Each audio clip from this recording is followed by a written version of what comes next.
And the next company presenting today is Silver Eagle Mines, and presenting on their behalf is the company's CEO, Mr. Robin Dow. Robin. Thank you very much. Need a laser pointer? Yes. Turn me on. It's on. You just got to hit the green Yep, button. green button. Got And it. you advance your slides right there. Understood. Okay, sir. Thank you. Well, it's wonderful to be back here at the conference. Last time I was here was the fall of 2017. And as you know, there's been a lot that we haven't been able to do since, but it's a pleasure to be back here in Chicago. In terms of who, what, where, I'm not as old as Rich, but I'm almost as old.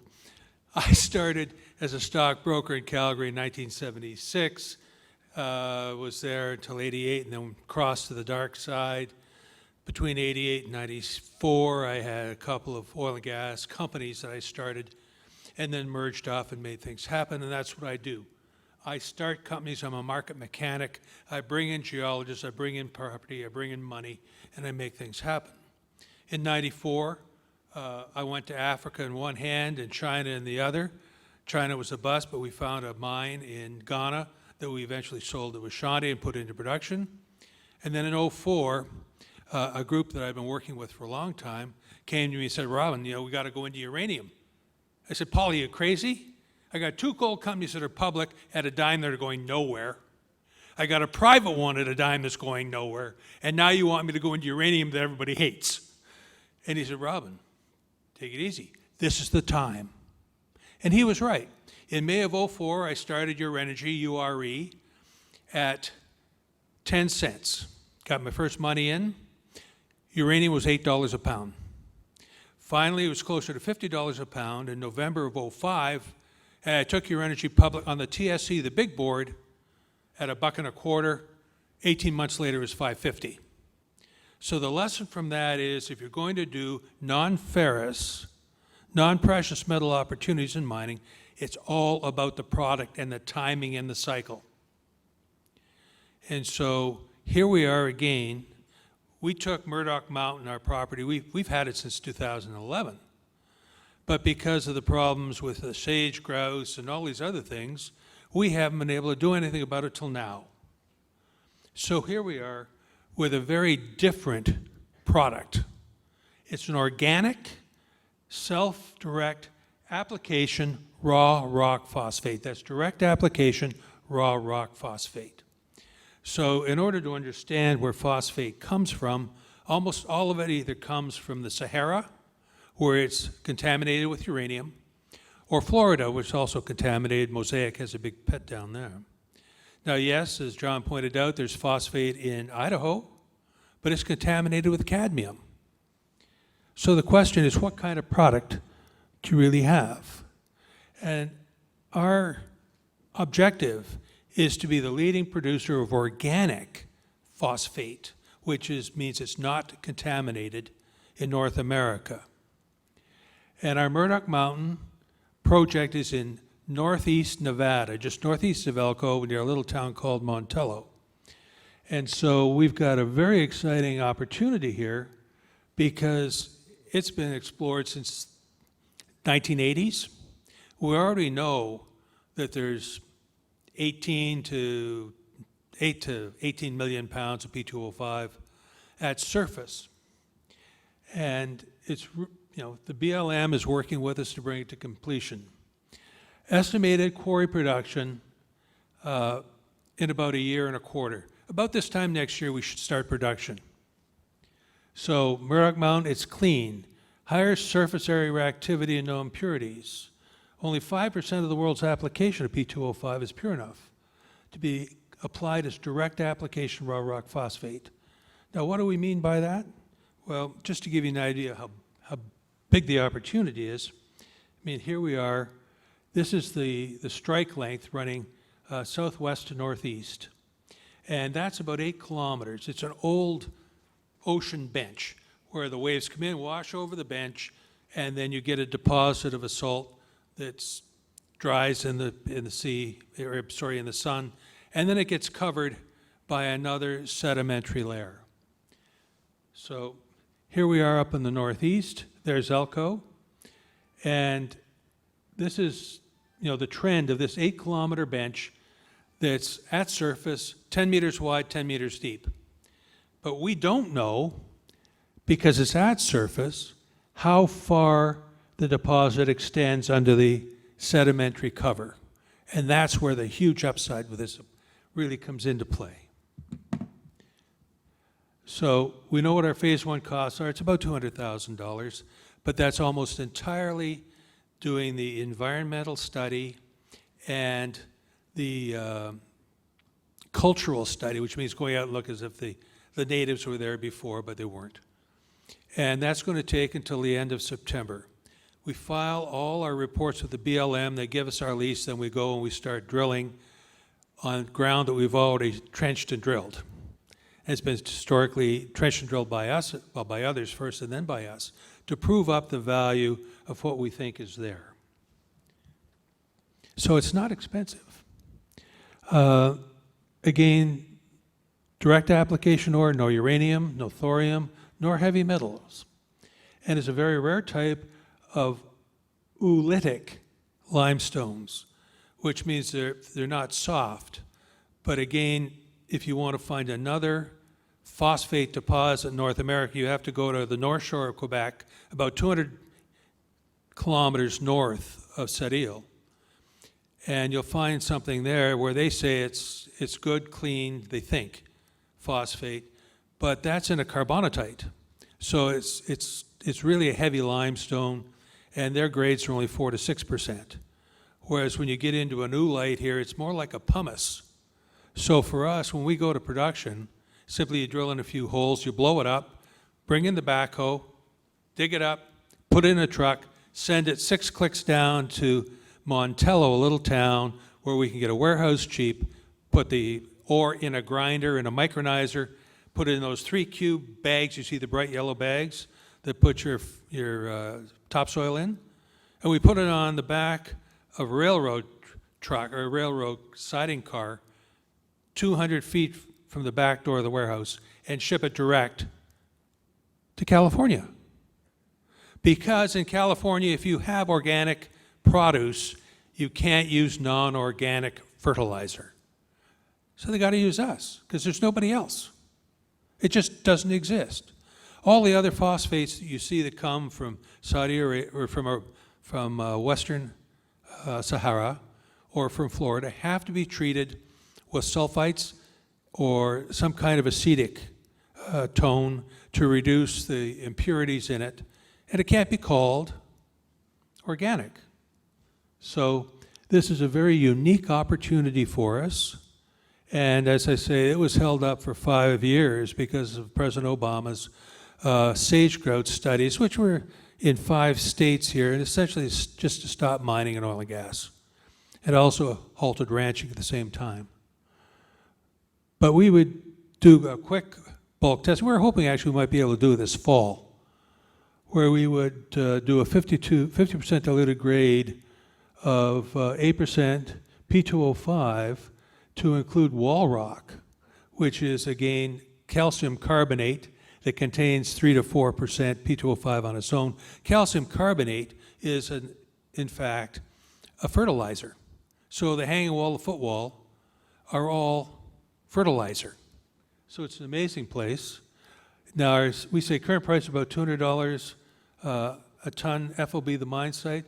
We think that our costs are going to be a lot less, but the price of raw rock phosphate, from what we can estimate, has gone from $120 last year to somewhere between $500 and $700 now, if you can get it. There's a company out of New Zealand, Brazil, called Verde Phosphate, Verde Potash, and they were $1.20 in price on the CSE TSXV last fall. They were $12.75 2 weeks ago. So now's the day, now's the hour to be doing this. You can see again that back in 2012, prices were higher. Then Belarus decided they were going to capture the market by dropping the price by 50%. What they didn't realize is they were communists, right?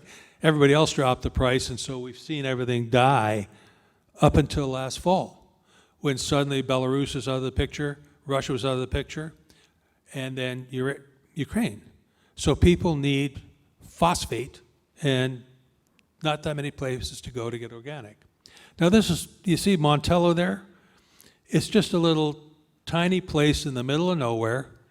The highway runs through it going north. And if you go northwest, or pardon me, northeast of Montello, that's where you'll find our ranching area. You can see the side road where we can back up the train, ship it out.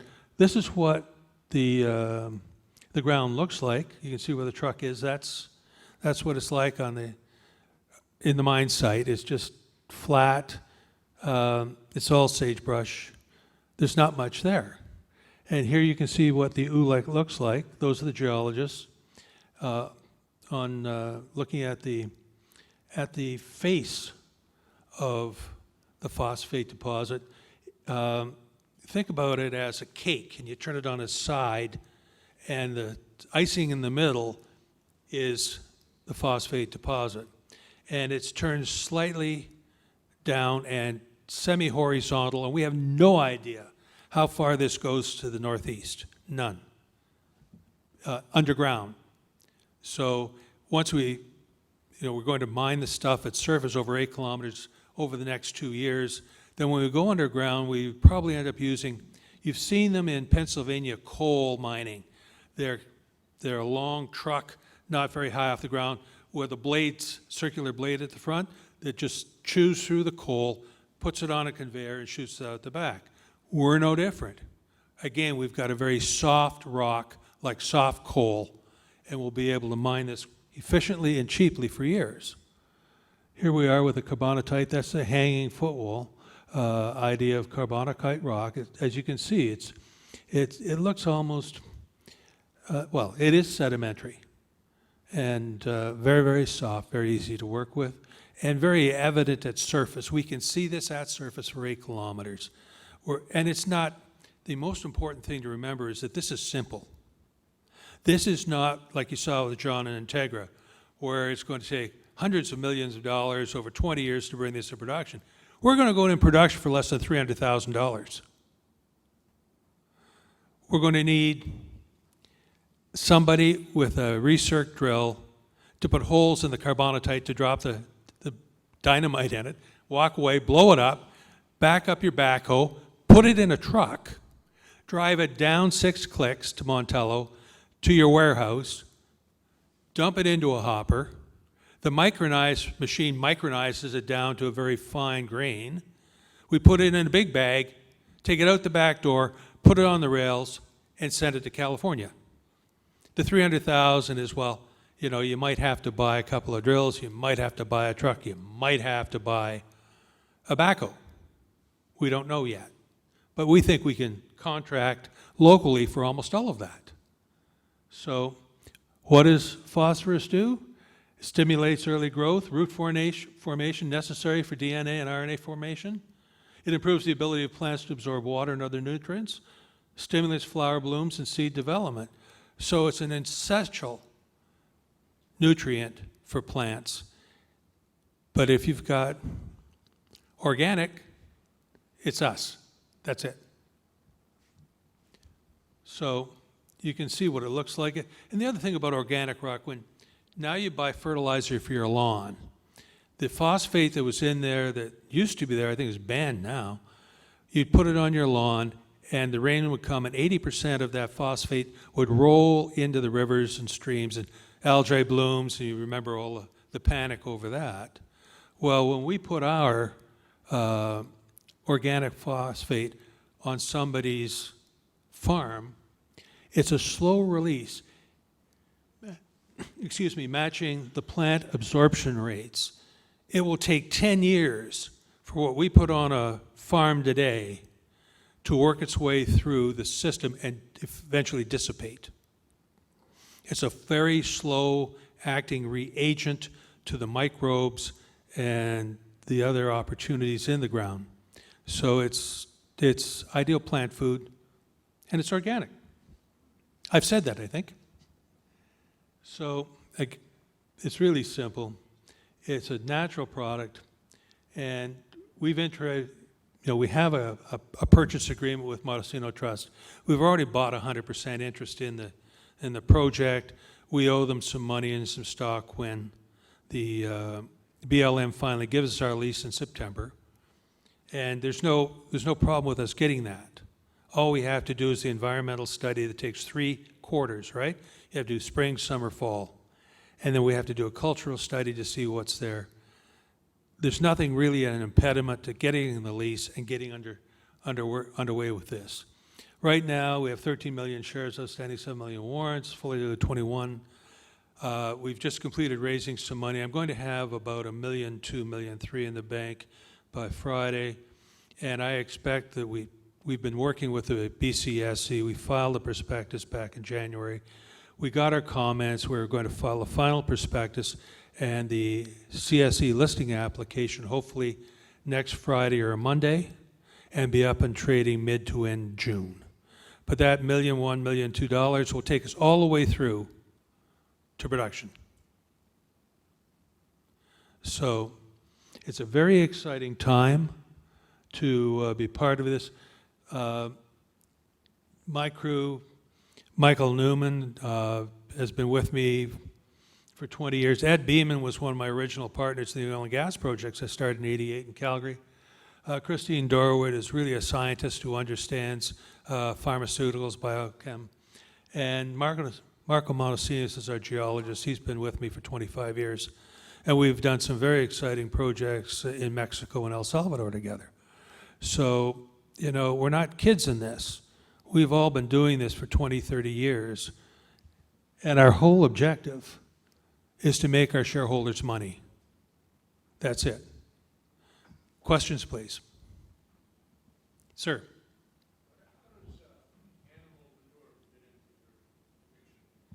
Oh, it is. But again, animal manure, you got to have your animals nearby.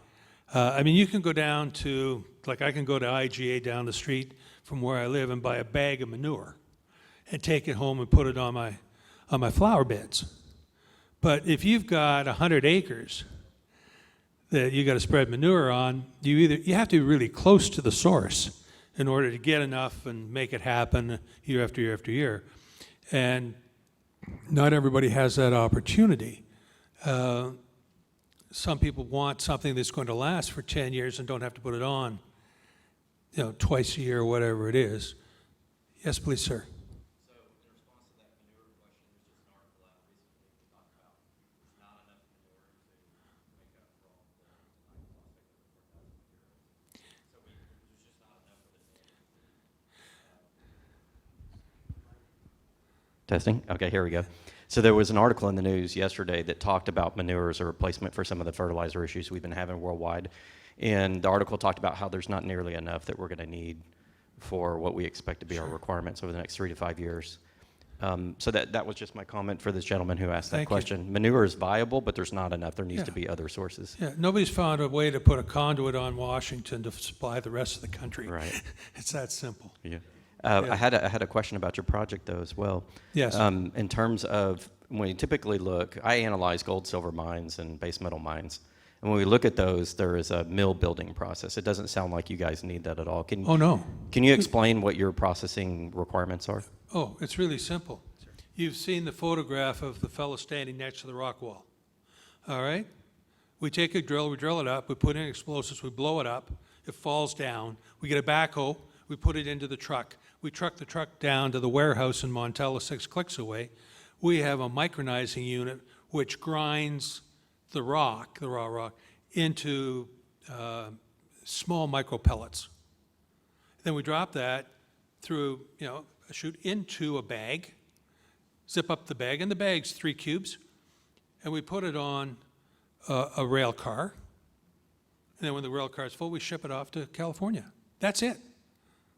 We need a couple of research drills, we need a backhoe, we need a truck, we need a micronizing plant, and we probably need something to lift the bag up and put it on the rail car. Sir. How does the farmer distribute it over his 200 acres of land? Well, he has,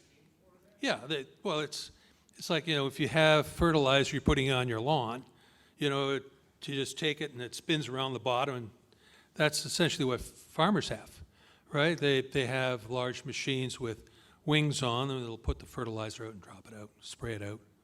Sir?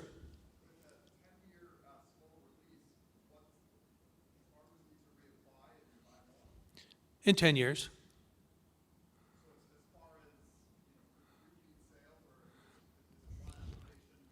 Well, it's basically one application every 10 years, but this is going to be more expensive than normal fertilizer, and I can't tell you what that price is yet.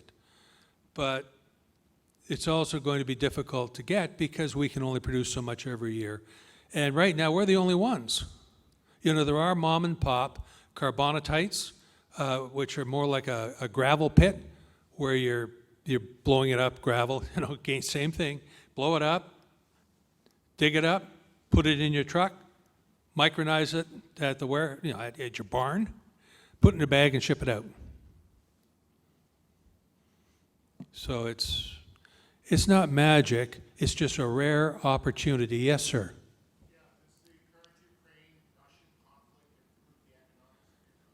Well, it improves the price because people are now looking at it, and based on phosphate prices now that have tripled, we expect that will eventually flatten out.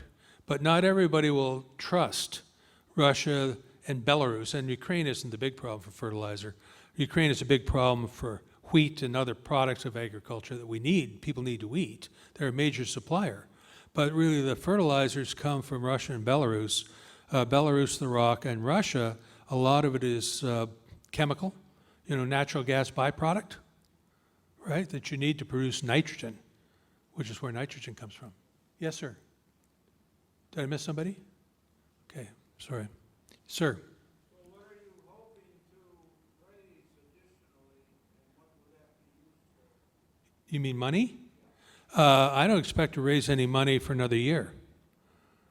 I think I've got enough to go into production. Because it's not expensive. It's time. We have to get through the process through spring, summer, fall, get the reports written, get the cultural study done, which is somebody going out and seeing, if there are any native bands in the area, but there's no water.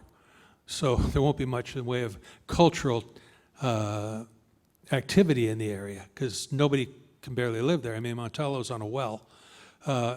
Historically, the natives were elsewhere. You see, you looked at it, it's not very green. It's really very dry ranching. So, it's just a matter of the political gods and the financing gods came together at a time that permit us to do that efficiently. And thank you. I'll take it. We were here in uranium in 2004, and we're now in potash. And thank you, Jesus, we're back. Thank you very much.